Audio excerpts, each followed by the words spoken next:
سکینہ کونی تارتی ہے، بانو یہ عابد کو بتلا رہی ہے، میری سکینہ کونی تارتی ہے۔ کہہ دو ہوادوں سے آہستہ آئے، کہہ دو پرندوں سے گلدان جائے، کہہ دو اندھیروں سے واپس نہ جائے، کہہ دو اندھیروں سے واپس نہ جائے، جاگی ہوئی چین کچھ پا رہی ہے، میری سکینہ امید ہے، میری سکینہ امید ہے۔ شاید رسن کی اذیت ہوئی غم، مت تم کرو بیو شور ماتم، سجاد زنجیر بولے نہ اس دم، سجاد زنجیر بولے نہ اس دم، شاید غموں کی گھڑی جا رہی ہے، میری سکینہ کو نیند آ رہی ہے، زندہ کا در زور سے اب نہ کھولو، اے پہرےداروں اب آہستہ بولو، تم بھی تو جاگے ہو کچھ دیر سو لو، تم بھی تو جاگے ہو کچھ دیر سو لو، ارے بابا کی خوشبو اس سے آ رہی ہے، میری سکینہ کو نیند آ رہی ہے، یہ شام غریبہ کی جاگی ہوئی ہے، تماشوں کے ڈر سے نہیں سو سکی ہے، ذرا اب گلے سے رسن جو کھلی ہے، ذرا اب گلے سے رسن جو کھلی ہے، سکون سے جو اب سانس لے پا رہی ہے، میری سکینہ کو نیند آ رہی ہے، میری سکینہ سکینہ کو نیند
چاہے وہ مرد ہو یا عورت ہو، ہر ایک کو ہم نے محترم بنایا۔ وَحَمَلْنَاهُمْ فِي الْبَرِّ وَالْبَحْرِ، اور ہم نے ہی انسان کو یہ صلاحیت دی ہے کہ وہ دریا کا سفر کرے اور خشکی کا سفر کرے۔ وَرَزَقْنَاهُمْ مِنَ الطَّيِّبَاتِ، اور ہم نے انسان کو پاک و پاکیزہ رزق عطا کیا۔ وَفَضَّلْنَاهُمْ عَلَىٰ كَثِيرٍ مِّمَّنْ خَلَقْنَا تَفْضِيلًا، اور ہم نے انسان کو اپنی ہر مخلوق سے افضل بنایا۔ لیکن قرآن نے افضلیت کا معیار بھی بتایا، ان اکرمکم عند اللہ اتقاکم، جو جتنا پاک ہوگا اتنا ہی بلند و بالا ہوگا۔ کردار کی پاکیزگی کو قرآن مجید نے افضلیت کا معیار بتایا، اور انسان کو اچھے اور برے دونوں راستوں کی طرف ہدایت کر دیا، اور خود انسان کو صاحب اختیار بنایا ہے کہ انسان اپنے اختیار سے چاہے تو کمال کے راستے کو اختیار کر لے، اور وہ چاہتا ہے تو پستی کے راستے کو اختیار کرے، پر یہ کام انسان کے اختیار میں دیا۔ اور اسی اختیار کی بنیاد پر انسان صاحب کمال ہے۔ انہیں کمال کے راستوں میں سے ایک راستہ جسے کل آپ کی خدمت میں عرض کیا کہ اگر انسان اپنے اختیار سے اپنے اندر بدلاؤ لے کر آتا ہے اور اپنے اندر چینجنگ اور تبدیلی کرتا ہے تو اللہ اسے پاک و پاکیزہ بنا دیتا ہے اور اللہ اس کے خطاؤں کو مٹا کر کے اس کی جگہ کے اوپر اس کے نام اعمال میں نیکیاں لکھ دیا کرتا ہے۔ پہلی صفت حدیث میں عرض کیا کہ اگر کسی انسان کے یہاں 4 باتیں پائی گئی تو اللہ اس کی کوتاہیوں کو، اس کی غلطیوں کو، اس کے گناہوں کو مٹا دے گا اس کے نام اعمال سے، اور صرف مٹائے گا ہی نہیں، اس کی جگہ کے اوپر نیکیاں لکھ دے گا۔ سب سے پہلی بات کا عرض کیا، اس میں سے پہلی چیز تھی الصدق، انسان زبان کا سچا ہو، کردار کا سچا ہو، نیت کا سچا ہو، خدا کے دین کے ساتھ سچا ہو، وفا میں سچا ہو، اور زندگی کے ہر میدان میں اگر انسان سچا ہے تو اس حدیث نے کہا کہ اگر تم سچائی کا دامن تھامے رہو گے اور زندگی میں کوتاہیاں ہیں تو ہم تمہاری کوتاہیوں کو مٹا کر کے اس کی جگہ کے اوپر اچھائیاں لکھ دیں گے۔ یہ کل کی بات تھی، لیکن 3 اور اہم باتوں کی طرف اس حدیث نے اشارہ کیا، اور ساری صفات انسان کے اخلاقی صفات ہے۔ دوسری چیز جو انسان کی روح کو پاک و پاکیزہ کرتی ہے اور سبب بنتی ہے کہ انسان کے نام اعمال سے اس کے گناہ مٹ جائیں اور اس کی جگہ کے اوپر اچھائیاں لکھی جائیں، وہ دوسری چیز اس کا نام ہے الحیا، حیا۔ لیکن اس پہ غور کرنے کی ضرورت ہے، یہ جسے ہم اپنے اردو میں شرم سے تعبیر کرتے اور شرم کی بات لے آتے، اسی کو عربی میں حیا کہا جاتا ہے۔ لیکن جب حیا کے بارے میں آپ غور کریے گا تو حدیث کہتی الحیاء نور، حیا نور کا نام ہے۔ اگر انسان صاحب حیا ہے تو حیا انسان کو نورانی بناتی ہے۔ پر کس سے حیا ہونا چاہیے؟ آپ سے ایک سوال کرنا چاہوں گا، حیا اچھی چیز ہے یا بری چیز ہے؟ کیسی ہے حیا؟ اچھی بھی ہے اور بری بھی ہے۔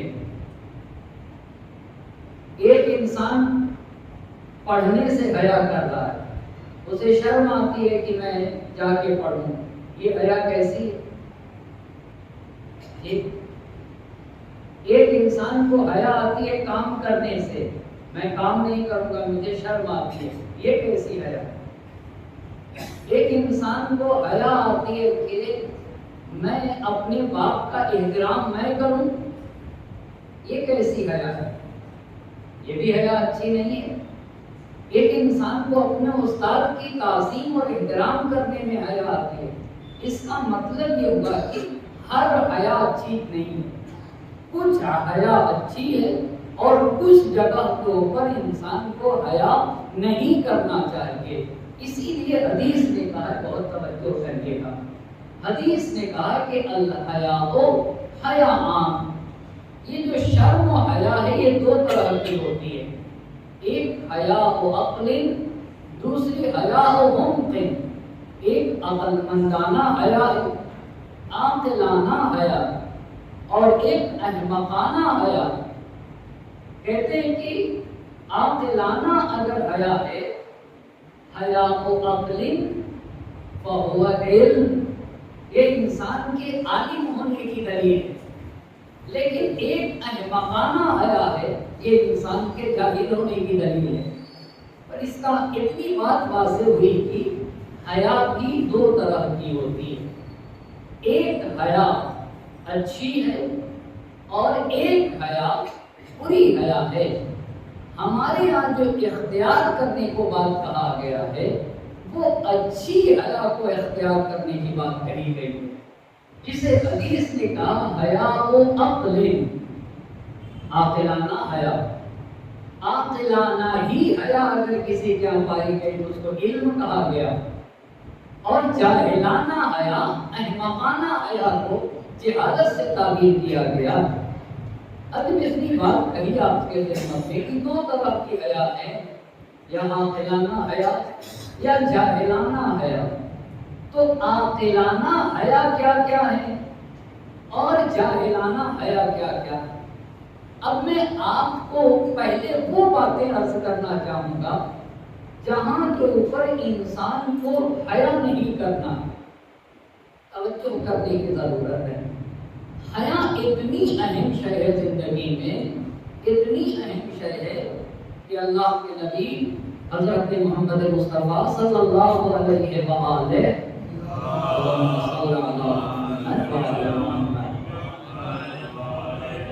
آپ نے جناب ابو ذر غفاری کو ایک تفصیلی وصیت کی ہے نبی پاک نے۔ اس وصیت میں یہ کہا کہ یا ابا ذر اتحب ان تدخل الجنہ، اے ابو ذر غفاری کیا تم جنت میں جانا چاہتے ہو؟ تو جناب ابو ذر غفاری نے کہا کہ فداک ابی و امی، اللہ کے نبی میرے ماں باپ آپ پر قربان ہو جائیں۔ آپ بتائیے کون انسان ہے جو جنت میں نہ جانا چاہے؟ ابو ذر غفاری سے جب اللہ کے نبی نے پوچھا کیا تم جنت میں جانا چاہتے ہو، تو ابو ذر غفاری نے کہا میرے ماں باپ آپ پر قربان ہو جائیں، کیوں نہیں؟ تو نبی پاک نے کہا کہ اگر تم جنت میں جانا چاہتے ہو تو تین باتوں کا خیال کرو، توجہ کرنے کی ضرورت ہے اور بڑی اہم بات ہے کہ اگر بہشت میں جانا چاہتے ہو تو تین باتوں کا خیال کرو۔ پہلی بات فقصر الامل، لمبی لمبی آرزویں نہ کیا کرو۔ لمبی آرزو کسے کہتے ہیں؟ اب میں مثال دوں، ایک انسان 80 برس کا ہے، 80 سال کا ہے ایک انسان، اور لمبی لمبی آرزویں کرتا ہے کہ ابھی 5 سال کے بعد یہ کروں گا، 7 سال کے بعد یہ خریدوں گا، 8 سال کے بعد فلاں جگہ کو لے لوں گا۔ اپنی عمر سے زیادہ کی آرزویں کرنا، اسے کہتے ہیں لمبی لمبی آرزویں کرنا۔ یہ انسان کو دنیا ہی سے جوڑے رکھتی ہے اور اتنا جوڑ دے گی کہ انسان پھر آخرت کی طرف توجہ نہیں کرے گا۔ نبی یہ کہنا چاہتے تھے کہ اپنی عمر کو دیکھو، اپنی عمر کو دیکھو۔ کبھی کبھی لوگ 80 برس کا انسان ہوتا ہے اور بڑی لمبی لمبی، کبھی 90 برس کا انسان ہوتا ہے، لمبی لمبی پلاننگ کرتا ہے، یہ خریدوں گا، وہ خریدوں گا، یہاں جانا ہے، وہاں وہ کام کرنا ہے۔ آرزو ہونا چاہیے پر اپنی حیات اور زندگی کے مطابق ہونا چاہیے۔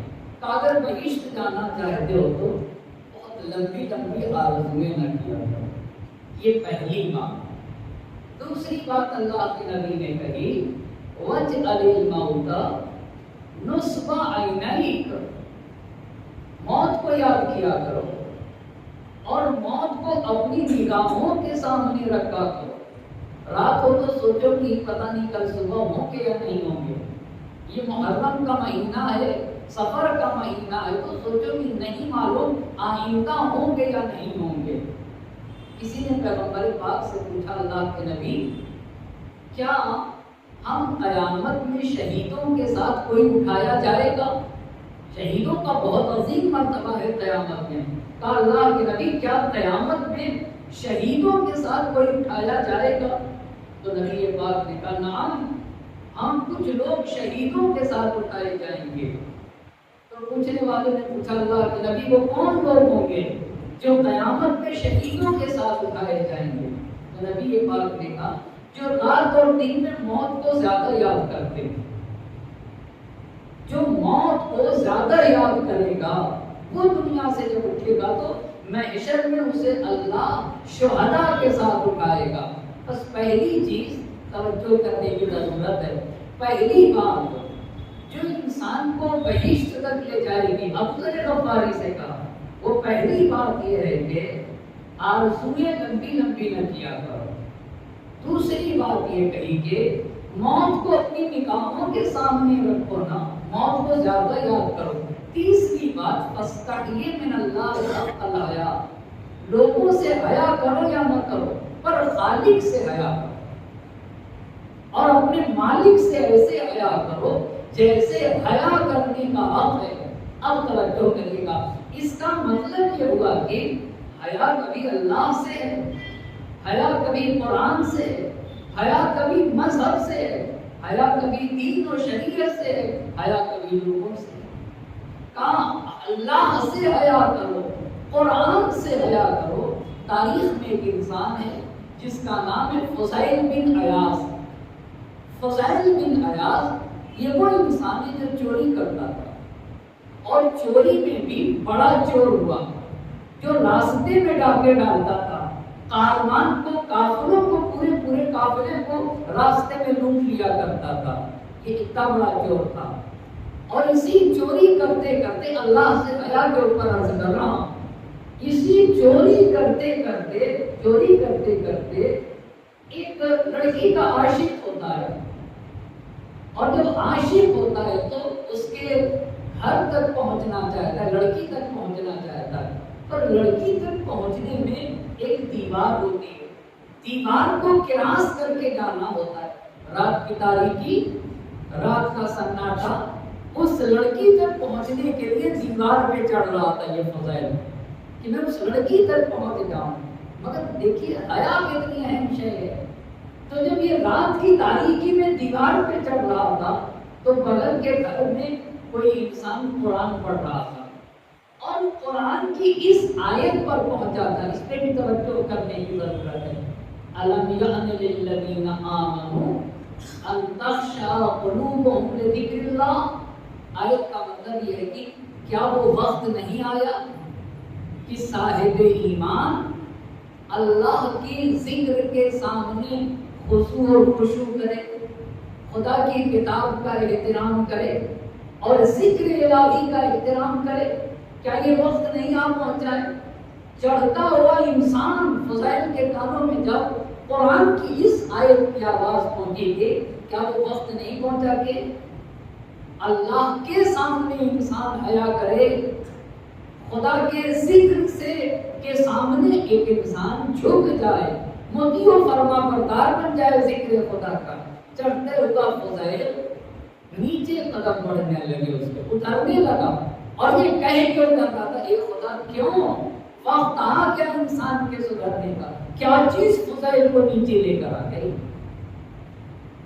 وہ تو ایک لڑکی تک جس سے عشق تھا اس تک پہنچنا چاہ رہا تھا، مگر قرآن کی ایک آیت سے حیا فضائل کو نیچے اتار لے۔ اس نے یہ کہتے ہوئے قدم اتارے کہ کیوں سدھرنے کا وقت آ پہنچا ہے، اللہ کے ذکر کے سامنے خضوع کرنے کا وقت آ پہنچا ہے۔ یہ تو قافلے لوٹا کرتا تھا، جب اس گھر کی دیوار سے اتر کے ایک کھڈر میں گیا، جہاں جا کر اس نے پناہ کی، تو وہاں کچھ مسافر رکے ہوئے تھے قافلے والے، اور وہ آپس میں یہ کہہ رہے تھے کہ اگر اب ہم جائیں گے یہاں سے تو فضائل ہمیں لوٹ لے گا۔ آپس میں باتیں کر رہے تھے، اس جگہ کے اوپر وہ قافلہ رکا ہوا تھا، آپس میں گفتگو کر رہا تھا کہ اگر اب نکلیں گے تو فضائل ہمیں لوٹ لے گا۔ اس نے سر پیٹ لیا، میں اتنا بدبخت ہوں۔ ان کے بعد جا کر کہتا ہے کہ میں ہی فضائل، اب تمہیں ڈرنے کی ضرورت نہیں، میں اپنے خالق سے حیا کر رہا ہوں، خالق سے مجھے حیا آتی ہے کہ میں کیوں اپنے خالق کے، مالک کے بندوں کو کیوں ڈراؤں؟ کیوں میرا ڈر لوگوں کے ذہن میں؟ کس چیز نے فضائل کو بچا دیا؟ کس چیز نے؟ ایک حیا نے، اور وہ بھی کس سے حیا؟ خالق سے حیا، مالک سے حیا، اس کی کتاب سے حیا، دین محمد مصطفیٰ سے حیا، صلی اللہ علیہ وآلہ وسلم سے حیا اسے بچا لیں گے۔ آپ تاریخ میں ایک تو یہ فضائل ہوا، بس نبی پاک نے کہا کہ ابو ذر غفاری اگر بہشت تک پہنچنا چاہتے ہو تو 3 باتیں، آرزویں چھوٹی کرو، یہ پہلی بات، لمبی لمبی آرزویں نہ کرو، یہ پہلی بات، موت کو اپنے نگاہوں کے سامنے رکھو۔ ایک بات کو امن قدرت نے کیا نظام رکھا ہے، کیا انتظام کیا ہے، محل میں رہنے والا انسان اور جھوپڑی میں رہنے والا انسان مرنے کے بعد دونوں کو ایک ہی جگہ رکھی ہے، دونوں کے لیے ایک ہی جگہ رکھی ہے۔ لاکھ محل میں انسان سوتا ہو، لاکھ اے سی میں سوتا ہو، پر اس کا بھی وہی جگہ ہے جہاں کے اوپر ایک جھوپڑی میں بھی رہنے والے کو جانا، جگہ ایک رکھی ہے جاننے کے لیے۔ کہا موت کو اپنی نگاہوں کے سامنے رکھا کرو، موت کو۔ اسی لیے حدیث میں کہ جب مردے کو انسان دفن کرتا ہے تو مردہ اللہ سے کہتا ہے کہ اللہ مجھے پلٹا دے، تاکہ میں کچھ کر لوں، تو آواز آتی ہے کلا، ہرگز نہیں پلٹائیں گے۔ اسی لیے جو لوگ مردے کو دفن کر کے واپس آتے ہیں، حقیقت میں اللہ انہیں پلٹاتا ہے، انہیں پلٹا دیا کہ دیکھو تم ایک کو دفن کر کے واپس جا رہے ہو، ہم نے تمہیں پلٹا دیا۔ یہ کہہ رہا اللہ پلٹا دے تاکہ میں نیک عمل کروں۔ تم پلٹ کے آ رہے، تم اپنے اعمال کے بارے میں فکر کرو۔ بس پہلی بات یہ ہوئی کہ آرزویں چھوٹی کرو، موت کو اپنی نگاہوں کے سامنے رکھو، اور اللہ سے حیا کرو، اپنے خالق و مالک سے حیا کرو، اور وہ بھی ایسے حیا کرو جیسے حیا کرنے کا حق ہے۔ بس فضیل کی ایک بات بتائی۔ دوسری بات آپ یہ بتائیے، حر کو کیا چیز علیہ السلام بنا لے گئے؟ کیا چیز علیہ السلام بنا لے گئی؟ جب امام حسین علیہ السلام کی لجا میں فرش پہ ہاتھ ڈالا تو امام نے یہی تو کہا تھا سکولت کا امو، تیری ماں تیرے ماتم میں بیٹھے۔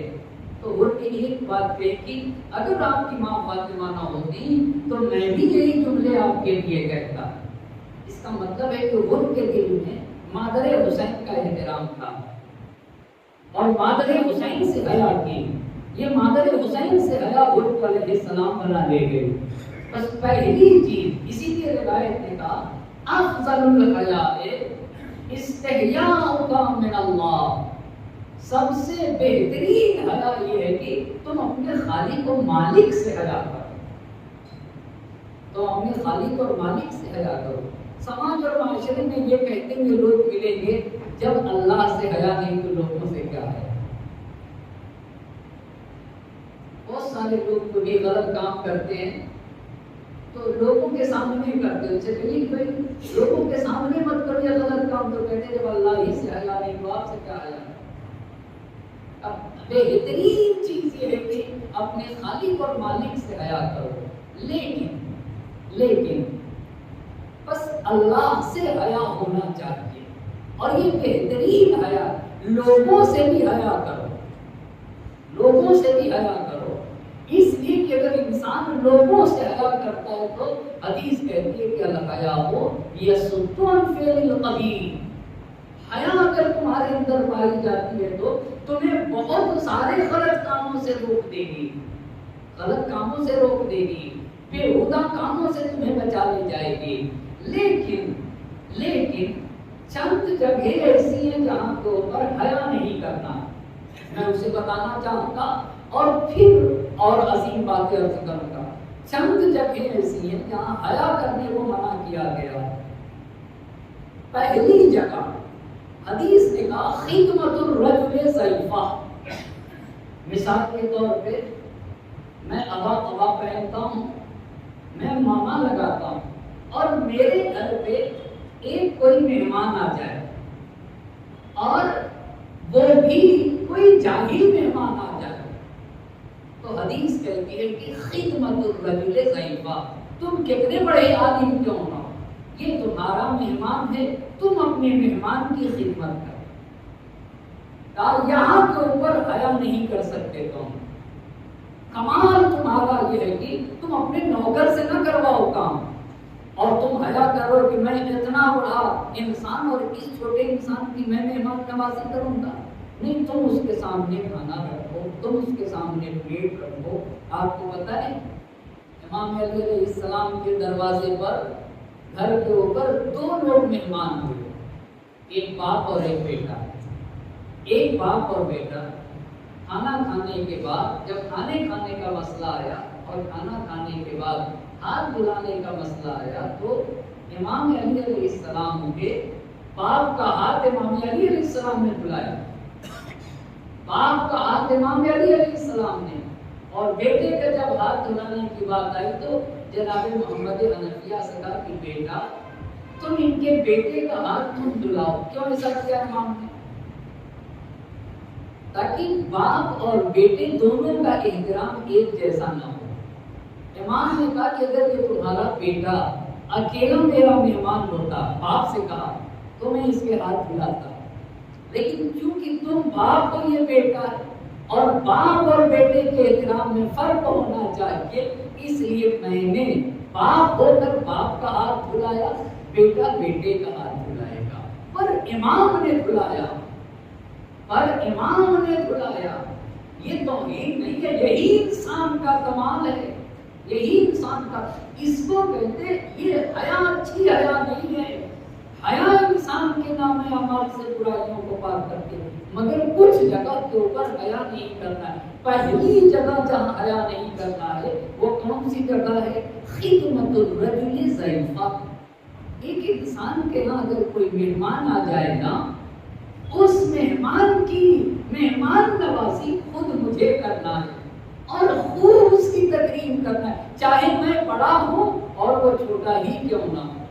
آپ کو پتا ہے کبھی کبھی مہمان بلانے پر آتا ہے، ٹھیک ہے، کبھی کبھی مہمان کیسے آتا ہے، آپ کہیے کہ آپ آج بلانے پہ آتا ہے، یہ بڑی کمال کی بات نہیں ہے، لیکن کبھی کبھی لوگوں کے گھر میں بغیر بلائے مہمان آ جائے۔ مہمان کبھی ہم ایک مرتبہ بلاتے ہیں اور کبھی کبھی بغیر بلائے کسی کے گھر پہ مہمان آ جائے، بہت توجہ کرنے کی ضرورت ہے۔ اگر کسی کے گھر میں بغیر بلائے مہمان آ جائے تو اسے شکرانے کی نماز پڑھنا چاہیے۔ کیوں بھائی، یہ بستی میں اتنے گھر تھے، اس نے میرا گھر کیوں چنا؟ آپ انصاف سے بتائیے، اتنے گھر کے بستی میں میرے یہاں کیوں آیا؟ بتائے کیوں؟ اس لیے اس نے میرے گھر کا انتخاب کیا کہ اس گھر میں میری آبرو محفوظ رہے گی۔ اس نے مجھے احترام دیا ہے، اس نے مجھے اس لائق سمجھا ہے کہ میری آبرو اس کے یہاں محفوظ رہے گی، اس لیے مجھے خالق کا شکریہ ادا کرنا چاہیے کہ اے اللہ، تم نے اس کے دل میں یہ ضرور ڈالا کہ اس کی عزت میرے گھر محفوظ رہے گی۔ یہ شکریہ کا مقام ہے، یہ خالق کا قدردانی کرنا ہوگی اور خالق کا شکریہ کرنا ہوگا۔ مہمان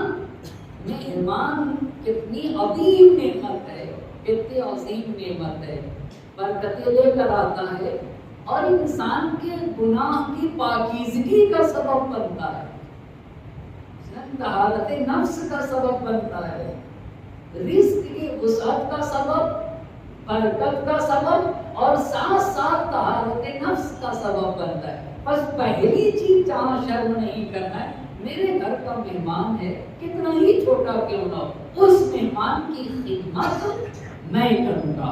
یہاں بالکل نہیں، یہ چیز انسان کو اوپر لے جاتی ہے، یہ پہلی بات۔ دوسری چیز، جہاں کے اوپر شرم نہیں کرنا ہے، سماج و معاشرے میں بہت توجہ کرنے کی ضرورت ہے۔ کسی بھی اولاد کو ترقی جو ہوتی ہے اور بچے پڑھتے لکھتے ہیں، اس کے ماں باپ کی زحمتیں ہیں، ماں باپ کی زحمتیں ہیں۔ تو سماج اور معاشرے میں ماں باپ جاہل رہتے، کبھی کبھی بچے پڑھ لکھ جاتے ہیں اور اتنا پڑھ لکھ جاتے ہیں کہ دنیا ان بچوں کا احترام کرتی ہے، لیکن ایسے بچوں سے کہا جاتا ہے کہ جب تمہارے باپ آئے نا، باپ آئے تو تم اپنی جگہ سے کھڑے ہوا کرو، دوسری چیز جہاں بالکل حیا کرنا منع ہے وہ قیام المجلس ہی لأبیہ و معلمہ، جہاں پر انسان کا باپ آ جائے اور بچے بیٹھے ہوں تو حدیث کہتی ہے کہ بچے اپنی جگہ سے کھڑے ہوں، انہیں کھڑا ہونا چاہیے، اور اگر اس کا ٹیچر آ جائے تب بھی کھڑا ہونا چاہیے۔ بس باپ آئے اور اولاد بیٹھی ہے تو اولاد کی ذمہ داری ہے کہ کھڑے ہو کر اپنے باپ کا احترام کرے، اور ٹیچر آئے تب بھی ٹیچر کے سامنے اسٹوڈنٹ کو کھڑے ہو کے، آپ کو میں بتاؤں کس حد تک باپ کا احترام کرنا ہے دین میں، آپ کو بتاتا ہوں۔ حضرت ابراہیم علیہ السلام فلسطین میں رہتے تھے جناب سارا کے ساتھ، اور جناب اسماعیل کہاں رہتے تھے؟ جناب ہاجرہ کے ساتھ مکے میں رہتے تھے۔ حضرت ابراہیم علیہ السلام کہاں رہتے تھے؟ فلسطین میں، کس کے ساتھ؟ جناب سارا کے ساتھ، اور جناب ہاجرہ اور حضرت اسماعیل علیہ السلام کہاں پہ رہتے تھے؟ مکے میں۔ کبھی کبھی فلسطین سے مکے میں آتے تھے، اور حضرت اسماعیل علیہ السلام کی مکے میں شادی نہیں تھی، فلسطین میں شادی نہیں ہوئی تھی، حضرت اسماعیل علیہ السلام کی مکے میں شادی ہوئی تھی۔ حضرت ابراہیم علیہ السلام ایک مرتبہ فلسطین سے مکے مکرمہ آئے، حضرت اسماعیل علیہ السلام کے گھر آئے، دروازہ کھٹکھٹایا، جب دروازہ کھٹکھٹایا تو حضرت اسماعیل علیہ السلام کی بیوی نکلی، وہ ان کی حضرت ابراہیم کی کیا ہوگی؟ کیا ہو جائیں گی؟ پھر بیٹے کی بیوی باپ کے لیے کیا ہوتی ہے؟ بہو ہمارے پاس کہا جاتا ہے اس کو۔ حضرت ابراہیم علیہ السلام کی بہو کی بیٹے کی بیوی، دروازہ کھٹکھٹایا حضرت ابراہیم علیہ السلام نے، تو حضرت اسماعیل علیہ السلام کی بیوی نے دروازہ کھولا، اسماعیل علیہ السلام کی بیوی، حضرت ابراہیم علیہ السلام بیٹھے، ان کی بہو نے ان کی خاطرداری کی، مہمان نوازی کی، کہا اسماعیل کہاں ہے؟ کہا وہ صحرا میں گئے ہوئے، صحرا میں گئے ہوئے۔ کہا جب وہ آئے، جلدی تھی حضرت ابراہیم علیہ السلام کو، جب آئے تو میرا سلام کہنا، اور خدا حافظی کہہ کے حضرت ابراہیم علیہ السلام فلسطین چلے گئے۔ حضرت اسماعیل علیہ السلام آئے تو ان کی بیوی نے، حضرت اسماعیل علیہ السلام کی بیوی نے کہا کہ آپ کے والد آئے ہوئے تھے اور آپ کو سلام کہہ کے گئے، تو حضرت اسماعیل علیہ السلام نے پوچھا یہ بتاؤ میرے بابا بیٹھے کہاں تھے؟ میرے بابا کہاں بیٹھے تھے؟ تو ان کی بیوی نے کہا یہاں بیٹھے تھے۔ حضرت اسماعیل علیہ السلام جھکے، جھکنے کے بعد اس زمین کو بوسہ دیا جہاں ان کے والد بیٹھے تھے، کہا جب میرے باپ نہیں تھے، باپ کے سامنے اپنے باپ کا احترام نہیں کر سکا، تو بہتر یہ کہ جہاں میرے باپ بیٹھے تھے اس جگہ کا مجھے بوسہ دینا ہوگا، اسے کہتے ہیں باپ، اسے کہا جاتا ہے باپ، اس لیے کہ میرے باپ یہاں بیٹھے تھے اور میں اپنے باپ کے ہوتے ہوئے نہیں تھا کہ میں اپنے والد کا احترام کرتا، لہذا مجھے اس جگہ پر چومنا ہوگا جس جگہ میرے والد بیٹھے تھے۔ اسی لیے حدیث نے کہا کہ مہمان کی مہمانداری میں بالکل شرم نہ کرو، چاہے تم کتنے بڑے ہو، مہمان کتنا ہی چھوٹا کیوں نہ ہو۔ دوسری جس کے احترام میں شرم نہیں کرنا، اپنی جگہ چھوڑ کے کھڑے ہو جانا ہے، وہ باپ ہے۔ اگر تمہارا باپ آتا ہے تو اپنی جگہ چھوڑ کے کھڑے ہو جاؤ، اس لیے کہ تمہارا باپ ہے، اور تمہارا استاد آئے تب بھی اپنی جگہ کے اوپر چھوڑ کے کھڑے ہو۔ یہ جو مکتب میں الف سکھاتے ہیں، مکتب کا استاد الف سکھاتا ہے پر وہ بیچارہ وہیں رہ جاتا ہے۔ ہمارے ایک استاد ہیں، بڑی پیاری مثال دیتے ہیں، یہ جو نرسری میں، کے جی میں، ایل کے جی، یو کے جی، جو بھی چھوٹے بچوں کو جو ٹیچر پڑھاتے ہیں ان کی مثال کیسی ہے؟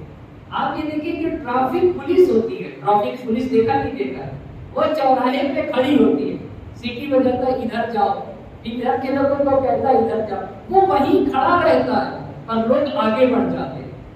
ٹریفک پولیس کی کیا خاصیت ہے بتائیے؟ ایک جگہ رکا رہتا ہے یا نہیں رکا رہتا ہے، اور لوگ کیا ہو جاتے ہیں؟ لوگ آگے بڑھ جاتے ہیں۔ ایک مکتب کا مدرس ایک گاؤں میں رہتا ہے اور وہی پوری زندگی اسٹوڈنٹ کو اطفال سے لے کر درجہ کنپیوٹر پڑھاتا ہے، نرسری سے لے کر 8 تک پڑھاتا ہے، وہ وہیں رکا رہتا ہے، مگر اس کے پڑھائے ہوئے بچے IAS PCS MBBS BUMS DIG اور نہ جانے کیا کیا بن جاتے ہیں، پر وہ مکتب کا استاد وہی رہتا ہے، رہتا یا نہیں رہتا ہے؟ اگر یہ استاد بھی آ جائے تم DIG بن گئے ہو، تم MBBS بن گئے ہو، پر کہتے ہیں کہ اپنی جگہ سے کھڑے ہو جانا ہوگا تمہیں، یہاں پر بھی حیا نہیں کرنا، اپنی جگہ سے کھڑے ہو جاؤ، اس لیے کہ اسی نے تمہیں بنایا ہے اور وہ گھر تمہارا باپ ہے، وہاں کے اوپر بھی اپنی جگہ پہ چھوڑ دو۔ چوتھے امام نے یہی کہا تھا کہ اگر اپنے اندر کمال دیکھا کرو تو اپنے باپ کو دعائیں دیا کرو۔ کیوں آقا باپ کو دعائیں دیا کرو؟ کہا اس لیے کہ جو کچھ تمہارے پاس ہے تمہارے باپ کا صدقہ ہے، وہ تمہاری اصل ہے، وہ تمہاری اساس ہے، وہ تمہاری بنیاد ہے، اگر وہ نہ ہوتا تو تمہارے پاس یہ کمال نہ ہوتے۔ دیکھا آپ نے، بس پہلی جگہ جہاں حیا نہیں کرنا ہے وہ کون سی جگہ ہے؟ کون سی جگہ ہے؟ ایک سلوات پڑھی بر محمد اور آل محمد۔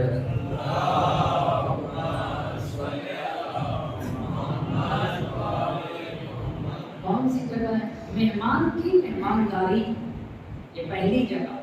دوسری جگہ جہاں حیا نہیں کرنا ہے باپ کا احترام اور استاد کا احترام۔ تیسری جگہ طلب الحق وَإِن قَلَّ، اگر تمہارا حق ہے کسی کے اوپر تو اپنے حق کا مطالبہ کرو، چاہے کم ہی کیوں نہ، حق کا مطالبہ کرو۔ حق کے مطالبہ کرنے میں بھی شرم حیا نہیں۔ اچھا، پڑھنے میں شرم کرنا چاہیے یا نہیں کرنا چاہیے؟ آپ کو پتا ہے دنیا میں کیسی کیسی تحریکیں چل رہی ہیں۔ شہید مرتضیٰ متحری رحمۃ اللہ علیہ نے افغانستان کے حالات کے بارے میں لکھا ہے کہ 70 برس کا بوڑھا انسان اپنے پوتے کے ساتھ بیٹھ کر پڑھنے کو فخر کرتا ہے، کیوں؟ مجھے جہالت کو مٹانا ہے۔ اب ہم کہیں کہ میں 50 سال کا ہو گیا، ہمیں شرم آتی ہے سیکھنے میں، یہاں کے اوپر حیا کی گنجائش نہیں، اس لیے کہ حیا اگر تم نے سیکھنے میں حیا کی تو جاہل رہ جاؤ گے، سیکھنے میں تم نے حیا کیا تو کیا ہوگے؟ جاہل رہ جاؤ گے۔ بس مہمانداری میں حیا نہ کرو، ایک بات۔ دوسری بات، استاد کے احترام کرنے میں حیا نہیں۔ تیسری چیز، باپ کے احترام میں بالکل حیا نہیں۔ چوتھی بات، حق کا مطالبہ کرنے میں، میرا پیسہ ہے کسی کے پاس، وہ میرا پیسہ ہے، میں اس سے مانگ سکتا ہوں، اس میں کوئی حیا کی گنجائش نہیں، اس لیے کہ وہ میرا پیسہ ہے۔ پانچویں بات، اپنی جہالت کو مٹانے میں حیا نہ کرو، اپنی جہالت کو مٹانے میں حیا نہ کرو۔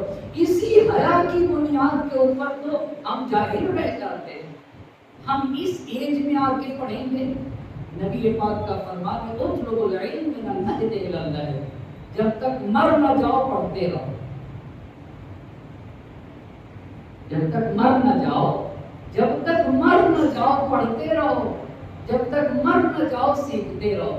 چھٹی بات جہاں حیا نہیں کرنا ہے وہ کام ہے، وہ تلاش و کوشش ہے۔ الحیاء یمنع الرزق، ایسا پان کی دکان کھولنا ہے، کیا مشکل ہے اس میں؟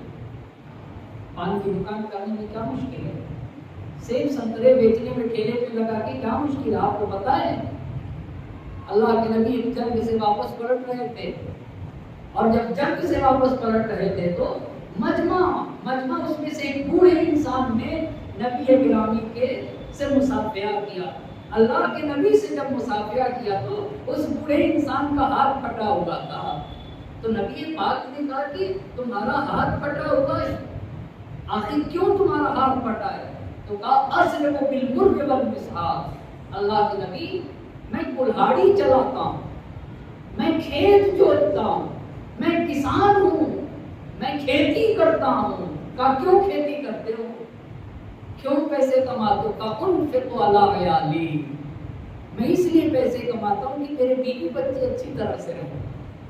بہت توجہ کریے گا، پیسے کماتا ہوں اپنی فیملی پہ خرچ کرنے کے لیے اور زحمتیں کرتا ہوں۔ توجہ کریے گا، نبی گرامی نے مجمع میں ہاتھ اٹھا دیا اس بڑے انسان کا، اور ہاتھ اٹھانے کے بعد کہا کہ لا تمسها النار، یہ ہاتھ وہ ہاتھ ہے جسے جہنم کی آگ نہ جلا سکے گی، جسے جہنم کی آگ نہ جلا۔ صرف نماز پڑھنا عبادت نہیں ہے، اپنے اہل و عیال کے لیے رزق حلال کمانا یہ بھی عبادت ہے۔ کہ اس میں بھی حیا نہیں ہونا چاہیے، اس میں بھی حیا نہیں ہونا چاہیے۔ بس آپ نے دیکھا، اب میں جلدی سے وہ باتیں آپ کی خدمت میں عرض کروں جہاں حیا نہیں ہونا چاہیے۔ آپ بتائیے کہاں کہاں حیا نہیں ہونا چاہیے؟ ایک مہمان نوازی میں، تو باپ کا احترام کرنے میں، 3 استاد کا احترام کرنے میں، 4 حق کا مطالبہ کرنے میں، 5 علم حاصل کرنے میں ہمیں اپنی جہالت کا خاتمہ کرنا ہے۔ چاہے ہم بڑے ہو گئے ہوں یا چھوٹے ہوں، چھوٹے کے ساتھ سیکھنا ہے۔ اس حیا کو دور کر انسان صاحب کمال بنے گا۔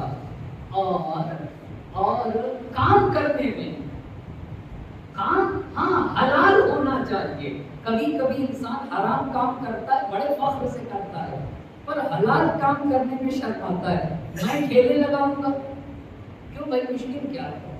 ارے لوگ ہنسیں گے، لوگ ہنسنے دی کہ آپ رزق حلال کما رہے ہیں، آپ عبادت کر رہے ہو رزق حلال کما کے، آپ اپنے کو اور اپنے اہل و عیال کو جہنم کی آگ سے بچا رہے ہو۔ لوگ کیا کہیں گے اس سے ہمارا کوئی ربط نہیں ہے۔ بس اتنی چیزوں سے حیا نہیں کرنا چاہیے، لیکن کہاں کہاں حیا کرنا چاہیے؟ اللہ سے حیا کرو، لوگوں سے بھی حیا کرو، لوگوں سے بھی حیا کرو۔ اس لیے کہ اگر لوگوں سے بھی حیا رہی تو یہ حیا تمہیں بچا لے جائے گی۔ اور پھر حدیث کہتی ہے کہ اپنے نفس سے بھی حیا کرو، اپنے نفس سے بھی۔ جناب موسیٰ علیہ السلام کو بہت زیادہ حیا تھی۔ یہ جب دریا میں، سمندر میں، کسی نہر میں نہانے جاتے تھے تو لوگوں کے سامنے کپڑا نہیں اتارتے تھے۔ جناب موسیٰ علیہ السلام لوگوں کے سامنے اپنا کپڑا نہیں اتارتے تھے۔ آج ہم اپنے گھر کے اندر نہیں معلوم، کچھ لوگ نیکر پہن کے رہتے ہیں،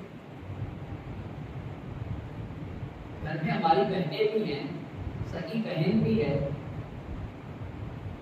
ہمارے بھائی کی بیوی بھی ہے، دوسری بچیاں بھی ہیں۔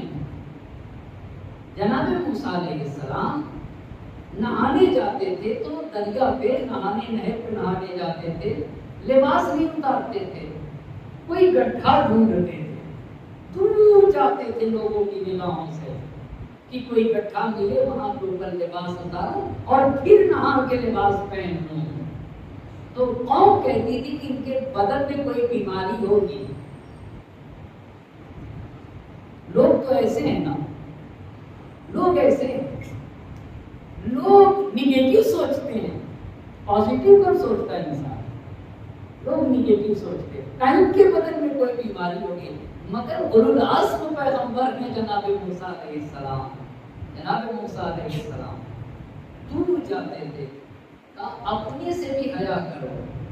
احسن الحیاء استحیاءک من نفسک، کہا حیا انسان کو، الحیاء سبب الی کل خیر، تمام اچھائیوں کی بنیاد حیا ہے۔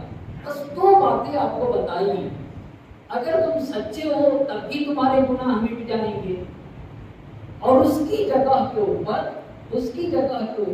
نیکیاں لکھ دیں گے۔ اور دوسری بات، جو انسان کے نام اعمال سے گناہوں کو مٹائے گی وہ یہی حیادار انسان ہے۔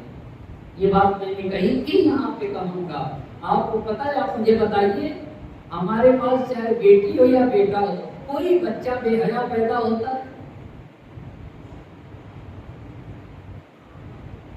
آپ بتائیے، کوئی بچہ بے حیا پیدا ہوتا ہے؟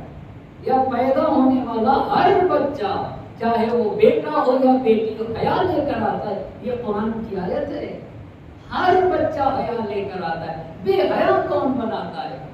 یہ جو لوگ گالیاں دیتے نہیں، گالیاں دیتے، یہ گالیاں دے کر حقیقت میں بتاتے کہ ہمارے پاس حیا نام کی چیز نہیں۔ اس لیے کہ اگر حیا آئے نا، اگر انسان کے پاس حیا آتی ہے تو آنکھ پاک ہوتی ہے، حیا آ جائے تو زبان بھی صاف ستھری ہو جاتی ہے. جو لوگ گالیاں دیتے اپنے زبان پہ برے الفاظ جاری کرتے وہ حقیقت میں یہ بتاتے ہوتے کہ ہمارے پاس حیا نہیں ہے. ایک صلوات پڑھ دیجیے گا محمد اور آل محمد.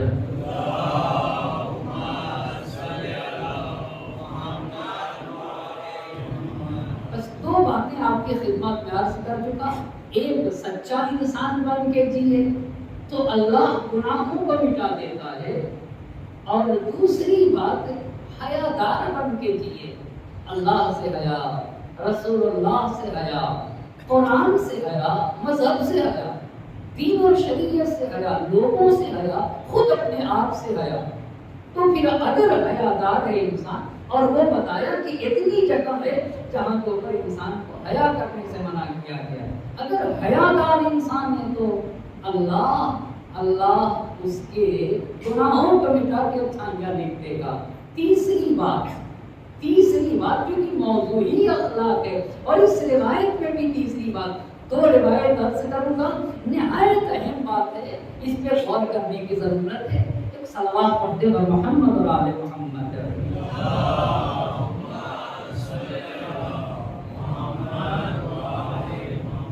کبھی اور بہت زیادہ ایسا ہوتا ہے، اور وہ روایت کے الفاظ سے اندازہ لگتا ہے کہ کبھی انسان کے پاس کچھ نہیں ہوتا ہے اور اس کا اچھا اخلاق ہے، اخلاق اچھا ہے، وہ اچھا اخلاق اسے بچا لے جائے گا. اچھا اخلاق. تیسری چیز جو انسان کے نام اعمال سے اس کے گناہ کو مٹا دیتی ہے وہ اس کا اچھا اخلاق ہے. اگر اخلاق کا اچھا ہے تو مٹا دیں گے. اسی پہ دو روایتیں عرض کرنا چاہوں گا. تو عظیم روایتیں. پہلی بات یہ کہ اچھا اخلاق کیا کرتا ہے، اور دوسری بات یہ ہے کہ بد اخلاقی انسان کے ساتھ کیا کرتی ہے، اور کس حد انسان کو بد اخلاقی گرا دیتی ہے. ہمارے اور آپ کے چھٹے ماں اب یہ پہلی بات پہ عرض کر رہا ہوں کہ اگر انسان کا اخلاق اچھا ہے تو موت کے منہ سے وہ نکال لے آئے گا، انسان کو نجات یافتہ بنائے گا. ہمارے اور آپ کے چھٹے امام حضرت امام جعفر صادق علیہ السلام.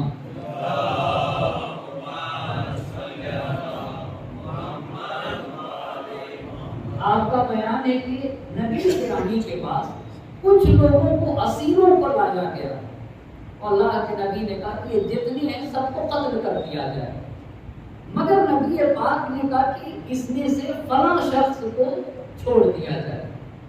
سارے اسیروں کو قتل کرنے کا حکم دیا، اور ایک کو کہا کہ اس کو نجات دے دی جائے، اس کو چھوڑ دیا جائے.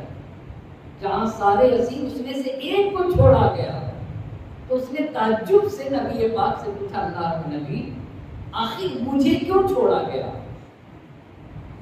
کس بنیاد کے اوپر مجھے نجات مل گئی، مجھے کیوں اس حکم سے دور کیا گیا؟ تو نبی پاک نے فرمایا کہ جبرائیل امین نے اللہ کی طرف سے مجھے یہ علم دیا اور مجھے آ کر یہ بتایا کہ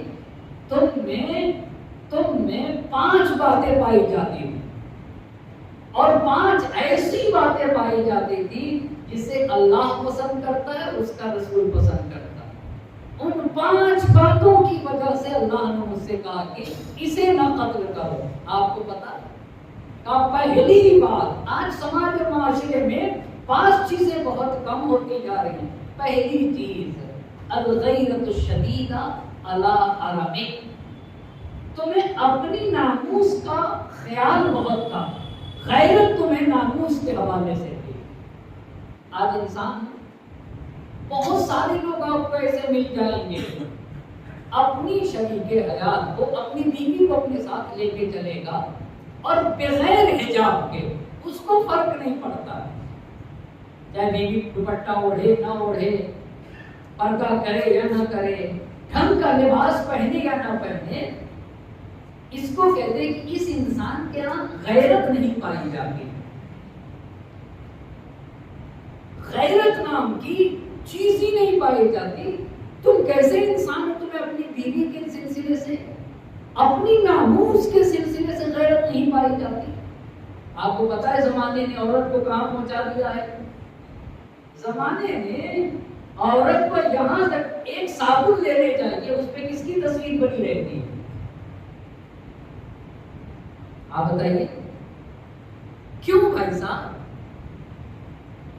یعنی عورت کو زمانے میں عورت نے سمجھائی کہ اس کا مقام کیا تھا، اور دین نے قانون کو کہاں تک پہنچانا تھا، پر سماج نے اسے اس حد تک گرایا کہ ایک صابن کے اوپر اس کو لا کے اس کی تصویر بنا دی۔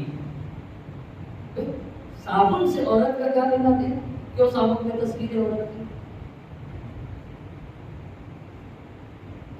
اس درجہ یعنی صابن بھی بیچنا ہے تو عورت کو بہانہ بنایا ہے دنیا نے کہ اس کی تصویر سے صابن بکے گا، اس کی تصویر سے۔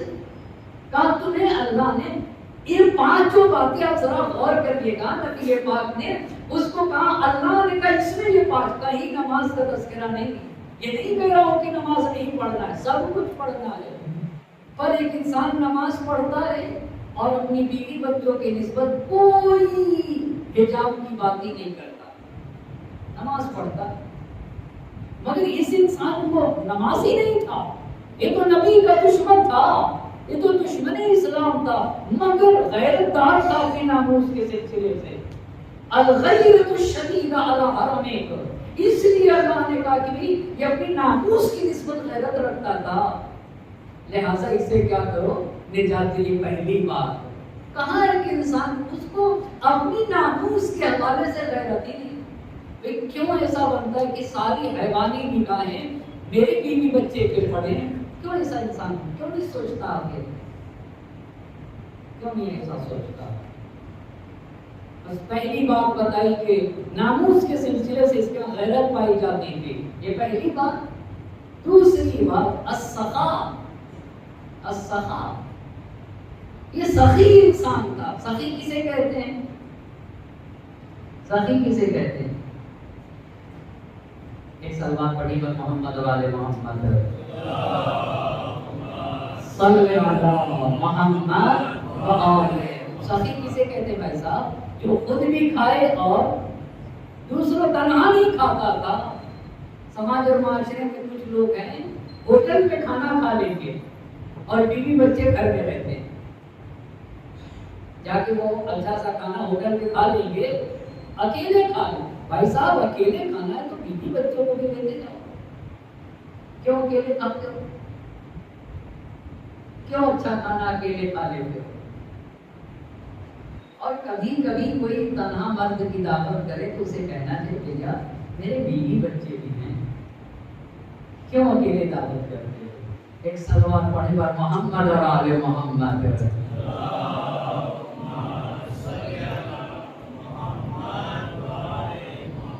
ایک اور سلوات پڑھیے، اللہم صلی علی محمد۔ منع ہے کہ وہ انسان خراب انسان ہے جو اکیلا کھائے، وہ انسان خراب ہے جو انسان کیا کھائے، اکیلا کھائے۔ ایک اور سوال کروں کہ روایت کو پورا کروں گا۔ میرے گھر میں میری پسند کا کھانا بنے گا یا بیوی بچوں کے؟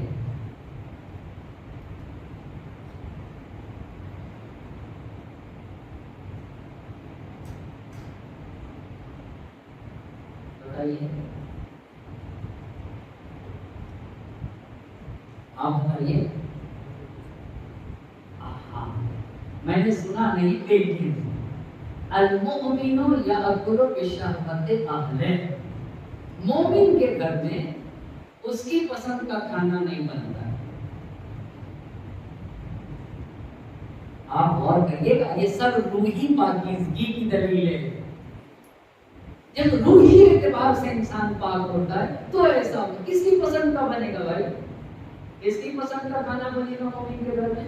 المؤمن یأکل بشہوۃ اہلہ، جو بیوی بچے پسند کرتے ہیں ان کی پسند کا کھانا بنتا ہے مومن کے گھر میں۔ اور منافق کے گھر میں، منافق کے گھر میں اس کی پسند کا کھانا بنتا ہے۔ دیکھا آپ نے، یہ مومن اور منافق کے گھر کی حدیث نے پہچان بتائی۔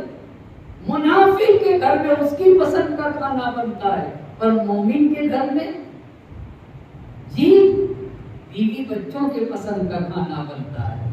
بس نبی نے جب اس نے پوچھا کہ اللہ کے نبی کیوں مجھے چھوڑا، پہلی بات کہی کہ ان کے یہاں ناموس کے سلسلے سے غیرت پائی جاتی تھی، دوسری بات یہ سخی تھا، اپنے کھاتا بھی تھا اور کھلاتا بھی تھا، خود بھی کھاؤ اور دوسروں کو بھی کھلاؤ، یہ مگر سخت کام ہے۔ یہ کیا کام ہے؟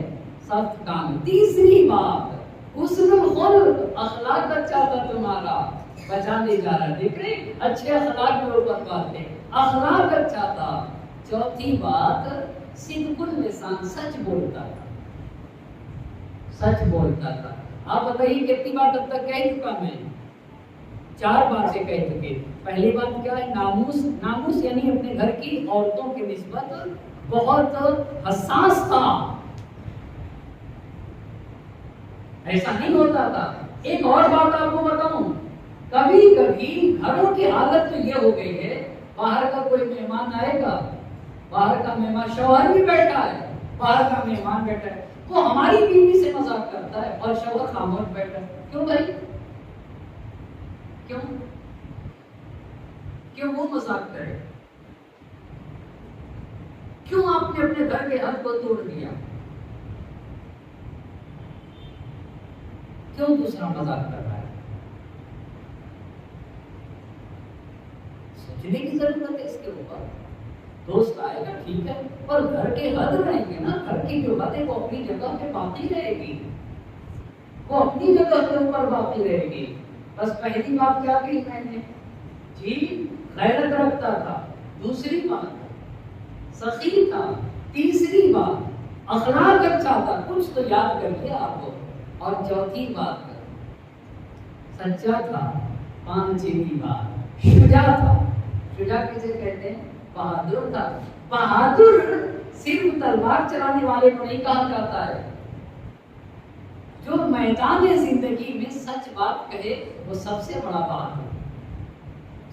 اور غلط کو جو غلط کہہ دے وہ سب سے بڑا بہادر ہوا کرتا ہے۔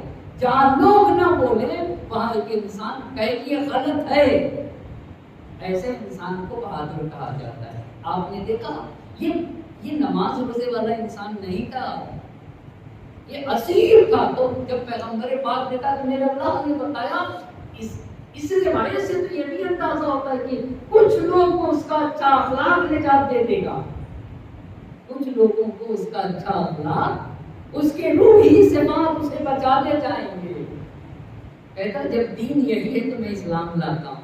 نبی پاک نے کہا کہ میرے اللہ نے کہا تم میں یہ صفات پائی جاتے تھے۔ یہ اخلاق ایک روایت عرض کروں بڑی اہم ہے، پر ایک مرتبہ مل جل کر برعظمت محمد اور آل محمد صلوات پڑھتے ہیں۔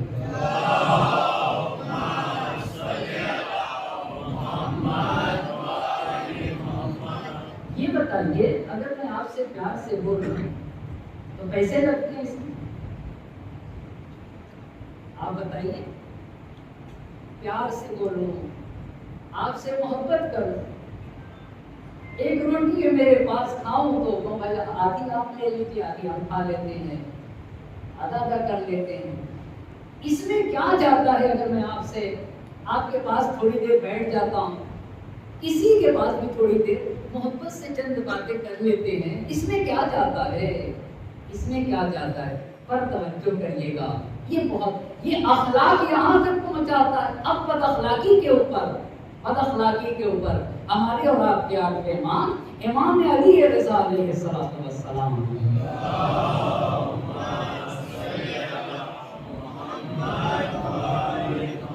محمد ابن سنان راوی ہیں، راوی نے کہا کہ امام کی خدمت میں پہنچا، 8ویں امام کی خدمت میں، تو 8ویں امام نے مجھ سے کہا کہ قوم بنی اسرائیل کون سی قوم ہے؟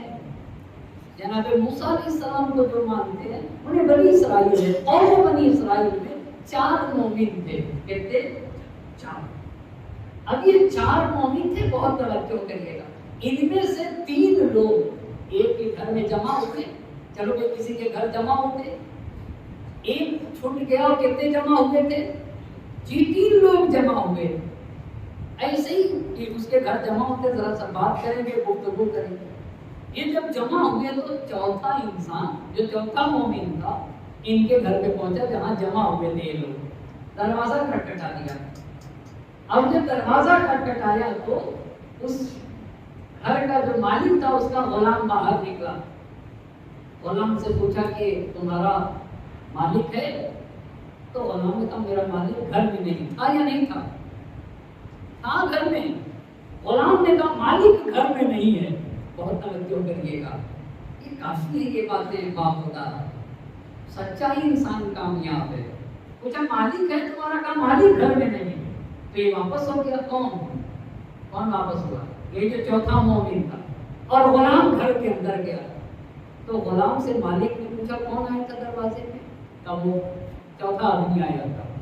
کہا تم نے کیا کہا؟ کہا میں نے کہہ دیا کہ میرے مالک گھر میں نہیں. تو کچھ بھی نہیں بولا اور نہیں اپنے غلام کی سرزنش کی، اپنے غلام کو ڈانٹا.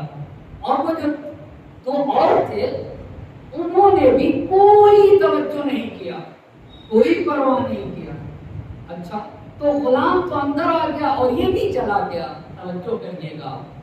آپ یہ بتائیے 4 مومن 3 ایک جگہ جمع، چوتھا ان کے گھر کے اوپر آئے تو غلام نے نکل کے کیا کہا؟ مالک نہیں ہے. اور جب غلام اندر آیا تو مالک نے پوچھا کون تھا؟ وہ آپ کے ساتھی تھے اور ہم نے ان سے کہہ دیا کہ آپ نہیں ہیں. مالک بھی راضی ہو گیا اور اپنے غلام سے اتنا بھی نہیں کہا کہ ہم تھے کیوں تم نے کہا نہیں ہے. اور یہ 2 اور 2 لوگ تھے اس کے دوست، وہ بھی راضی ہو گئے کہ اچھا ہوگا اس کو بھگا دیا. اب دوسرے دن بہت توجہ کریے گا. دوسرے دن وہی چوتھا مومن ان لوگوں سے ملنے کے لیے آیا. صبح تو دیکھا کہ لوگ گھر سے نکل رہے تھے اور باہر کسی کھیتی وغیرہ پہ جا رہے تھے. تو مومن وہ چوتھا آدمی ذرا سا غریب تھا، ذرا سا کمزور تھا. دوسرے دن صبح جب ان 3 لوگوں سے ملا تو کہا کہاں جا رہے ہو؟ کہا ہم کھیتی پہ جا رہے. کہا مجھے بھی لے چلو گے ساتھ میں؟ کہا ہاں لے چلیں گے. پر ان تینوں نے اس سے یہ نہیں کہا کہ بھائی کل غلطی ہو گئی، تم آئے تھے اور ہم لوگ جھوٹ بول کے تمہیں واپس کر دیا. کسی نے معذرت خواہی نہیں کی. آپ کو پتا ہے حدیث کہتی ہے کہ کسی کو بھی چھوٹا نہ سمجھو، کسی ایک کو بھی چھوٹا نہ سمجھو. اب یہ چلنے لگے یہ سب چلے. خدا کو یہ بات بہت ناگوار ہے کہ اس کے بندے کی توہین ہو جائے اور کوئی اس کے بندے کی توہین کر دے. وہ بھی غریب بندہ تھا، غریب. انہوں نے کسی نے معافی نہیں مانگی. چلنے لگے. اب جب چلنے لگے تو کیا دیکھا کہ چلتے چلتے امام بیان کر رہے ہیں چلتے چلتے بادل آیا اور بادل نے سب کا سایہ کر لیا اور پانی سے بھرا ہوا بادل سب کو سایہ کیے ہوئے. اتنے نے دیکھا کہ بھائی بادل تو بڑا گھنا ہے اور سیاہ بادل، کالا بادل ہے، اب تو بارش ہوگی. تو یہ جو 3 تھے یہ بھاگنے لگے کہ ہم بارش میں بھیگ جائیں گے. پر بادل انہی کے ساتھ ساتھ اور بادل کے درمیان سے آواز دینے والا آواز دے رہا تھا میں جبرائیل ہوں اور اللہ نے مجھے بھیجا اے آگ ان 3 کو نگل جا سمجھتے نہیں، یعنی کھا جائے ان 3 کو. بادل سے آگ نکلی اور ان 3 کو جلا کے راکھ کر دیا. اب یہ چوتھا بچا. اب یہ تعجب کرنے لگا ہم سب ایک ساتھ. اسے تو پتا نہیں تھا نا میرے ساتھ ہوا کیا ہے، اسے تو پتا نہیں تھا میرے ساتھ کیا ہوا. کام میں تعجب کرنے لگا آخر ان 3 کو آگ نے جلا کے راکھ کر دیا، میں کیوں بچ گیا. تو جناب موسیٰ علیہ السلام کے وصی تھے یوشع بن نون کے پاس گیا. کہا آقا ایسا قصہ ہو گیا، ہم 4 لوگ جا رہے تھے، 3 کو آگ نے جلا کے راکھ کر دیا، میں بچ گیا، ایسا کیوں ہوا؟ تو انہوں نے کہا کہ یہ ان کے اس عمل کے نتیجے میں ہوا جو انہوں نے تمہارے ساتھ کیا. کب انہوں نے کیا میرے ساتھ کیا؟ مجھے تو نہیں پتا انہوں نے کچھ بھی میرے ساتھ کیا ہو. تو جناب یوشع بن نون نے پورا ماجرا بتایا ایسا ایسا ہوا، تم گئے، تم کو واپس کر دیا اور کسی ایک کو بھی نہیں کھلا، اتنا بھی احساس نہیں ہوا کہ ہم نے غلط کام کیا، اس لیے اللہ نے انہیں ہلاک کر دیا۔ تو یہ شخص کہتا ہے کہ جناب یوشع بن نون سے میں نے اسے معاف کر دیا ان لوگوں کو، کیا پاک انسان تھا، کہ عذاب سے پہلے معاف کیے ہوتے تو عذاب بچا لے جاتا، کہ عذاب سے پہلے معاف کیے ہوتے تو انہیں عذاب بچا لے جاتا، اب معاف کرے تو عذاب سے تو نہیں بچیں گے، شاید آگے کے مرحلے سے بچ جائے، تو عذاب تو انہیں ہلاک کر لے گیا۔ اب آپ نے دیکھا ان دونوں روایتوں کو جمع کیا جائے تو تین واقعات کو میں بتا چکا۔ سچائی انسان کی گناہوں کو مٹا کے اچھائیاں لکھواتی ہے، دوسری چیز حیا، اور تیسری چیز اچھا اخلاق۔ وہ اچھے اخلاق کی وجہ سے نجات پا گیا، اور یہ تین لوگ کیوں نابود ہوئے؟ اسی بد اخلاقی کی وجہ سے، اسی بد اخلاقی کی وجہ سے نابود ہو گئے اور ہلاک ہو گئے۔ بس انسان کی نجات کا راستہ ہی اخلاق اور کردار اور کیریکٹر، اسی وجہ سے اور انہی اقدار کی بنیاد کے اوپر ہم کربلا مناتے ہیں۔ انہی باتوں کو سید الشہداء زندہ کرنے کے لیے نکلے تھے، انہی باتوں کے لیے اہل بیت حرم نے سارے مصائب و آلام انہی باتوں کے لیے برداشت کیے ہیں۔ بس عزیزان محترم، ہمارے اور آپ کے چوتھے امام کربلا کے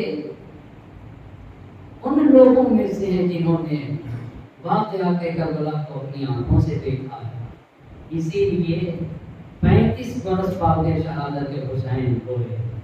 اور کیوں نہ روتے؟ جب امام حسین علیہ السلام رخصت آخر کو آئے اور زینب سے جب رخصت ہو چکے، زینب صغریٰ سلام اللہ علیہا سے رخصتی کے بعد امام سجاد کے پاس آئے۔ امام سجاد علیہ السلام بیمار، اور امام سجاد علیہ السلام نے جب دیکھا کہ میرے بابا مجھ سے رخصت کے لیے آئے، تو امام نے سید الشہداء سے پوچھا کہ بابا ان ظالموں کے ساتھ مسئلہ کہاں تک پہنچا؟ تو امام نے کہا کہ بیٹا قد استحوذ علیہم الشیطان، شیطان ان کے اوپر غالب آ گیا۔ تو امام سجاد نے سید الشہداء سے پوچھا بابا این حبیب ابن مظاہر، بابا یہ بتائیے حبیب ابن مظاہر کہاں گئے؟ امام نے کہا بیٹا قد قتل، حبیب مارے گئے۔ پھر پوچھا امام نے کہ این القاسم، بابا قاسم کہاں گئے؟ کہا بیٹا مار دیے گئے۔ بابا میرے بھائی علی اکبر کہاں گئے؟ بیٹا مار دیے گئے۔ ایک مرتبہ امام سجاد علیہ السلام نے پوچھا بابا این امی العباس، بابا اتنا بتا دیجئے میرے چچا عباس کا کیا ہوا؟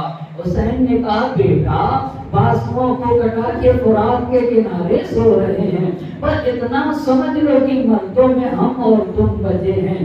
ایک مرتبہ سید سجاد نے پھوپھی اماں سے کہا پھوپھی اماں ذرا مجھے میرا عصا دے دیجئے اور مجھے میری تلوار دے دیجئے۔ بیٹا سید سجاد عصا اور تلوار لے کے کیا کرو گے؟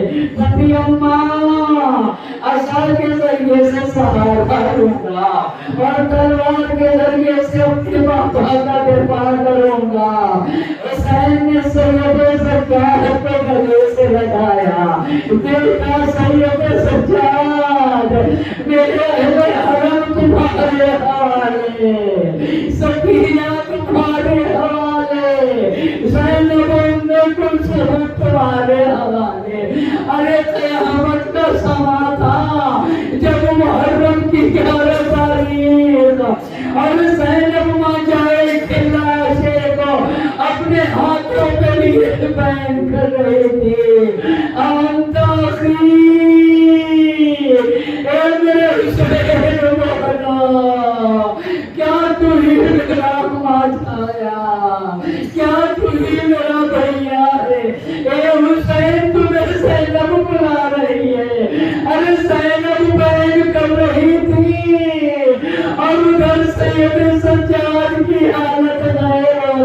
زینب نے لاش برابر چھوڑ دیا، سید سجاد کے پاس میں بیٹا سید سجاد تمہاری حالت غیر ہو رہی ہے۔ سید سجاد نے کہا بھوپی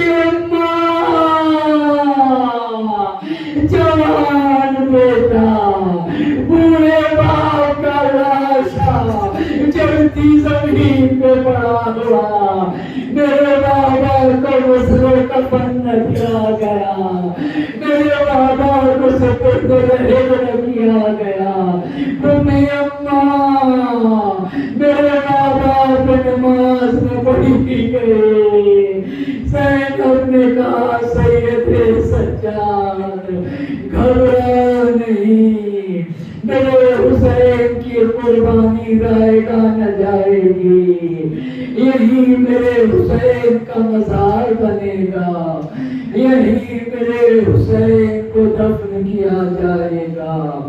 مومنین میرے حسین کی زیارت کو آئیں گے۔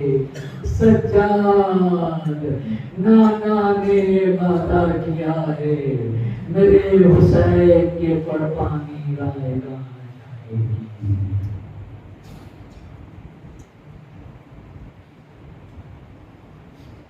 وسيعلم الذين ظلموا أي منقلب ينقلبون إنا لله وإنا إليه راجعون إلهي بعبد الزهراء وأبيها وبعلها وبنيها وسر المستودع فيها تسمك باسمك يا الله يا الله يا الله يا الله يا الله يا الله يا الله يا الله يا الله يا الله معبود کے واسطہ ہے محمد اور علیہ محمد کا ہماری اس مختصر سی عبادت کو اپنی بارگاہ میں قبول فرما، ہماری ناسوں کو مال زہرا میں جگہ عنایت فرما، حاضرین مجلس کی تمام حاجات شرعیہ کو پورا فرما دے، ہم میں جو بیمار ہوئے شفائے کامل و عاجل عنایت فرما، ہم نے جو مقروض ہے ان کے قرض کو ادا فرما دے، معبود ہم نے جو بھی جن مشکلات میں گرفتار ہیں ان کی مشکلات کو برطرف فرما، بانیان مجلس کی توفیقات خیر میں اضافہ فرما، معبود کے واسطہ ہے محمد اور آل محمد کا، ہم میں سے جن کے والدین کا سایہ ہمارے سر و سر ہوتا ہے ان کے چھوٹے بڑے گناہوں کی مغفرت فرما، اور ہم میں سے جن کے والدین کا سایہ ہمارے سروں پہ باقی ہے صحت و سلامتی کے ساتھ گویا مرحمت فرما، وقت کے امام ہم سراب و خوشنود فرما، اور ہم کو ان کے آواز و انصار میں شمار فرما۔ ربنا تقبل منا انك انت السميع العليم، اللہ نے رحمت کے رسول کے لیے اور مومنین کی مشکلات کے برطرف ہونے کے لیے 5 مرتبہ من یجیب المضطر کی تلاوت